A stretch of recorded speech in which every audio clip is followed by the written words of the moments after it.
Nagsasagawa ng inspeksyon ng National Food Authority sa Commonwealth Market sa gitna ng mga ulat na may problema umano sa supply sa bigas at naroon live si Pia Arcangel. Pia?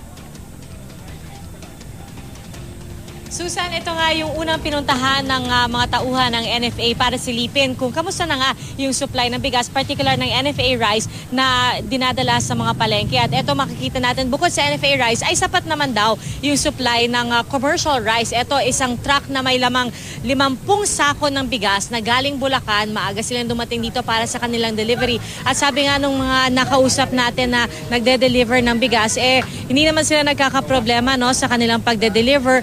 Katunayan, sa isang linggo, nakakapag-deliver sila ng isang beses. Ito daw yung regular schedule nila ng delivery ng commercial rice. Pero syempre, bukod dun sa commercial rice, kilala rin kasi ang Commonwealth bilang isa sa mga palengke may pinakamalaking supply ng NFA rice. At kanina, sinilip natin yung supply ng NFA rice. Meron sila yung regular milled o well-milled ng NFA tsaka yung iron fortified na NFA rice din. At nasa 27 to 32 pesos pa rin yung bentahan ng NFA rice dito. At gaya nga ng nakita natin no, sa pag-iikot ng NFA, marami pa rin bumibili nito. So okay naman daw yung supply. At ito kasama pa rin natin si Regional Director ng NCR, si Director Piolito Santos. Sir, so hindi nagbago itong 27 tsaka 32 per kilo ng NFA? Walang pagbabago yan. Ito po yung government price natin at 27 at 32. At nakikita niyo naman ang quality, napakaganda. Comparable sa mga presyo ng 36 and 37 pesos per kilogram.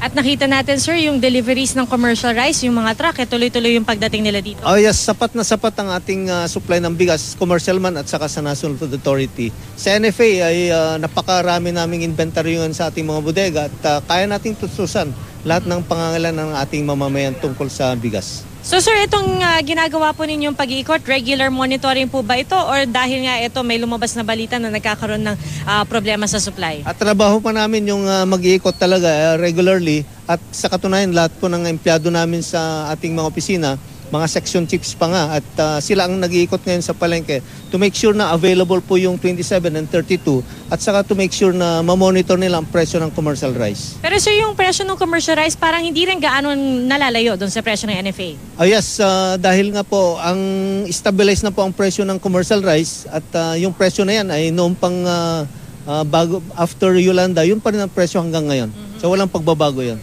Alright, so after nito, mag-iikot pa rin po ang NFA sa iba pang mga palengke dito sa Metro Manila, pati na rin sa Pritil, no? Sa Tondo at sisilipin din nila ang sitwasyon doon sa mga palengke doon. Susan? Maraming salamat, Pia Arcangel.